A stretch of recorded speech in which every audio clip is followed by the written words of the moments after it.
Good morning student. Genetics subject में आज हम डाउन सिंड्रोम के बारे में डिस्कस करने वाले हैं। तो शुरू करते हैं।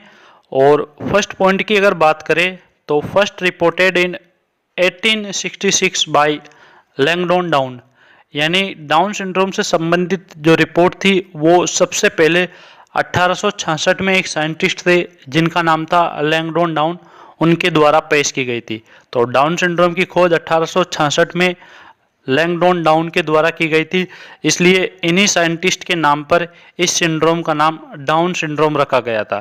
अब अगर इसके डेफिनेशन की बात की जाए तो Down syndrome is a condition in which a child is born with an extra copy of their 21st chromosomes, यानी कि डाउन सिंड्रोम एक ऐसी कंडीशन होती है जिसमें किसी चाइल्ड के 21st नंबर के क्रोमोसोम्स पर एक अन्य क्रोमोसोम्स की कॉपी देखने को मिलती है।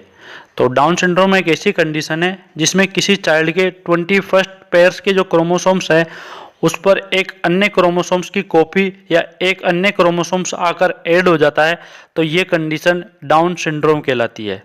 अगले पॉइंट की अगर बात करें तो it is known as 21st trisomy, यानी डाउन सिंड्रोम को 21st ट्राइसोमी के नाम से भी जाना जाता है, क्योंकि हम जानते हैं कि एक नॉर्मल चाइल्ड के अंदर टोटल 46 क्रोमोसोम्स होते हैं या 23 पेयर्स में क्रोमोसोम्स होते हैं, जिनमें आधे क्रोमोसोम्स तो मदर के रहते हैं और आधे क्रोमोसोम्स फादर के रहते हैं। अब अगर 21वें नंबर के पेयर्स के क्रोमोसोम्स की बात की जाए तो उसमें एक क्रोमोसोम्स तो मदर का रहेगा और एक क्रोमोसोम्स फादर का रहेगा। अब अगर उस 21वें नंबर के क्रोमोसोम्स पर एक अन्य और क्रोमोसोम्स आकर ऐड हो रहा है तो अब उस पर कितने क्रोमोसोम्स हो गए? तो अब 21वें नंबर के क्रोमोसोम्स पर 3 क्रोमोसोम्स हो गए, क्योंकि एक तो फादर का और एक मदर का पहले ही मौजूद था। अब अगर एक अन्य और क्रोमोसोम्स आकर अगर उस पर ऐड हो रहा है तो अब 21वें नंबर के जो क्रोमोसोम्स है उस पर 3 क्रोमोसोम्स हो जाते हैं। इसलिए ये कंडीशन क्या कहलाती है? ये कंडीशन ट्राइसोमी कहलाती है। और अगर 21वें नंबर पे आकर ऐड हो रहे हैं इसलिए इसको 21st ट्राइसोमी कंडीशन कहा जाता है।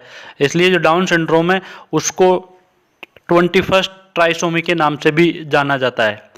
तो ये तो बात हुई डेफिनेशन की। अब बात करते हैं कोजेज के बारे में कि ऐसे कौन कौन से कोजेज हैं जिनके कारण डाउन सिंड्रोम हो सकता है। तो फर्स्ट पॉइंट की अगर बात करें तो trisomy 21st means there is an extra copy of chromosomes, यानी कि अगर ट्राइसोमी 21 की कंडीशन देखने को मिल रही है जिसमें कि कोई एक्स्ट्रा क्रोमोसोम्स आकर अगर 21st पर ऐड हो रहा है तो वो कंडीशन भी डाउन सिंड्रोम के लिए रिस्पॉन्सिबल होती है।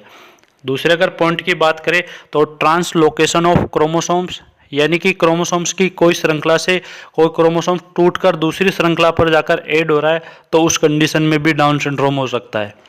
अगर अगले पॉइंट की बात करें तो एडवांसिंग मैटरनल एज, यानी कि अगर मदर की एज 35 या उससे अबाव है तो उस कंडीशन में बेबी को डाउन सिंड्रोम हो सकता है।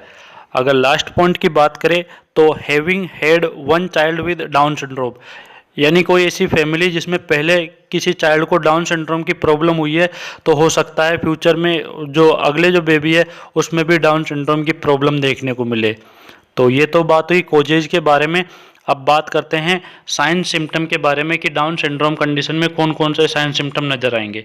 तो अगर फर्स्ट पॉइंट की बात करें तो स्मॉल हेड, यानी कि जो बेबी है उसका हेड स्मॉल देखने को मिलेगा नॉर्मल बेबी की तुलना में।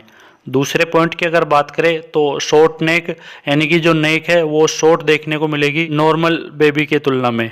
अगले पॉइंट की अगर बात करें तो अनयूजुअल शेप्ड और स्मॉल ईयर, यानी कि डाउन सिंड्रोम वाले जो बेबी हैं उनमें ईयर अनयूजुअल शेप्ड या स्मॉल देखने को मिलते हैं नॉर्मल बेबी के तुलना में। अगले पॉइंट की अगर बात करें तो पुअर मसल स्टोन, यानी कि उनका जो मसल स्टोन है वो पुअर देखने को मिलता है। अगले पॉइंट की अगर बात करें तो एक्सेसिव फ्लेक्सिबिलिटी, यानी कि जो उनकी मसल्स हैं उनमें फ्लेक्सिबिलिटी यानी लचीलापन देखने को मिलता है।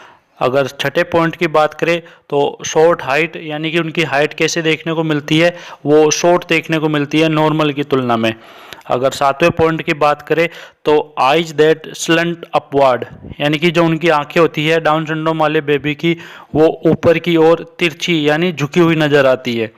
अगर आठवें पॉइंट की बात करें तो लो आईक्यू लेवल, यानी उनका आईक्यू लेवल कैसा होता है वो लो देखने को मिलता है। तो ये तो बात हुई साइन सिम्टम के बारे में। अब बात करते हैं डायग्नोसिस के बारे में कि कौन कौन से डायग्नोसिस से हम डाउन सिंड्रोम का पता लगा सकते हैं।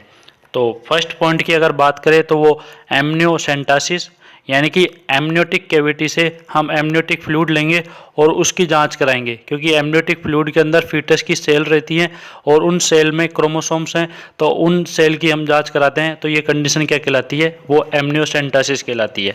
दूसरे की अगर बात करें तो कोरियोनिक विलस सैंपलिंग, यानी कि जो कोरियोनिक विल्लाई होते हैं जो कि प्लेसेंटा की फंक्शनल और स्ट्रक्चर यूनिट होते हैं, तो हम उन कोरियोनिक विल्लाई की जांच कराएंगे, क्योंकि उसमें कोरियोनिक विल्लाई के अंदर बेबी की सेल भी मौजूद रहती है।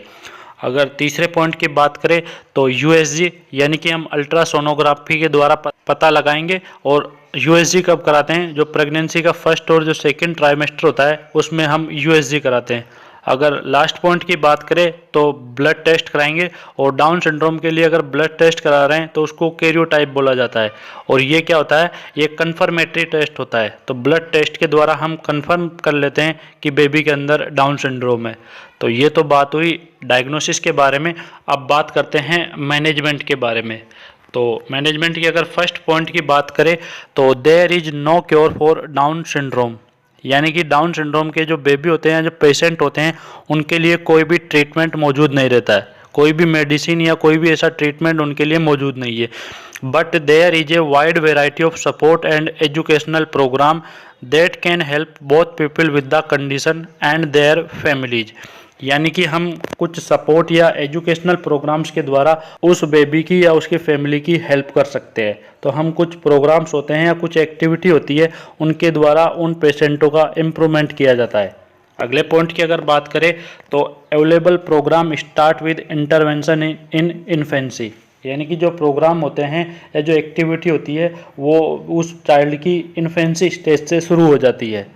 अगर अगले पॉइंट की बात करें तो in these programs special educational teachers and therapist will help your child, यानी कि इन प्रोग्राम को कौन कंडक्ट कराता है, इन प्रोग्राम को कुछ स्पेशल एजुकेशनल टीचर्स या थेरेपिस्ट होते हैं, वो इन प्रोग्राम को कंडक्ट कराते हैं। और वो बेबी की किस प्रकार से हेल्प करते हैं, कौन कौन से एक्टिविटीज़ में, जैसे कि सेंसरी स्किल्स, उसके जो सेंसेशन से संबंधित जो भी स्किल्स है उनको उसमें इम्प्रूव किया जाता है, या फिर उसका सोशल स्किल को बढ़ाया जाता है, यानी कि उसकी जो सोशल एक्टिविटी है उसको इम्प्रूव किया जाता है। अगले पॉइंट की अगर बात करें तो सेल्फ हेल्प स्किल्स, यानी कि उसकी जो हेल्प है वो स्वयं किस प्रकार से कर सकता है, ऐसी उसकी एक्टिविटीज़ को इम्प्रूव किया जाता है। अगले पॉइंट की अगर बात करें तो मोटार स्किल, यानी उसकी जो मूवमेंट होती है उन मूवमेंट को भी उसमें इम्प्रूव किया जाता है। अगले पॉइंट की अगर बात करें तो लैंग्वेज एंड कोग्निटिव एबिलिटीज़, यानी कि इन प्रोग्राम्स के द्वारा उसकी लैंग्वेज और जो कोग्निटिव यानी जो मेमोरी या रीजनिंग या जजमेंट जो एक्टिविटी होती है उनको इम्प्रूव किया जाता है।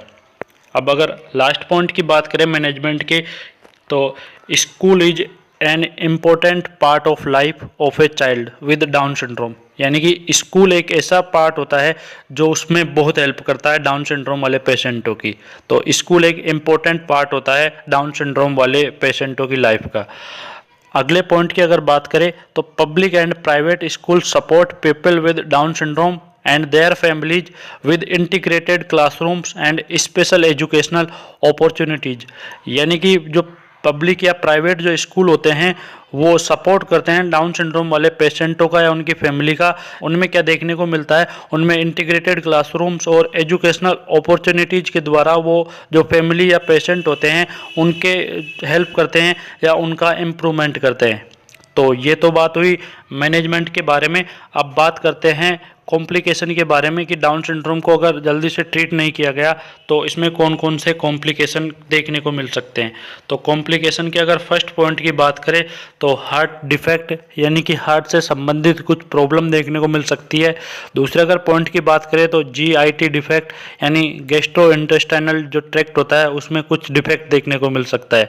अगले पॉइंट की अगर बात करें इम्यून डिसऑर्डर, तो डाउन सिंड्रोम वाले जो पेशेंट हैं उनमें इम्यूनिटी से संबंधित डिसऑर्डर देखने को मिल सकते हैं। अगले पॉइंट की अगर बात करें तो स्लीपिंग प्रॉब्लम, यानी कि डाउन सिंड्रोम को अगर सही ढंग से ट्रीट नहीं किया गया तो स्लीपिंग प्रॉब्लम भी देखने को मिल सकती है।